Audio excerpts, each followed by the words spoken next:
Hey, what's up guys? Try na namin pumunta dito sa isang falls dito sa Pintong malapit sa Siashuan Bridge. Kaso walang tubig. Sad to say, ganyan lang siya.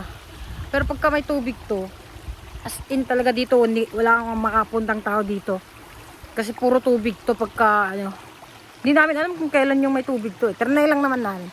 So ganyan lang siya. Ito lang yung may tubig na part. Tapos dun. Wala. Unlucky.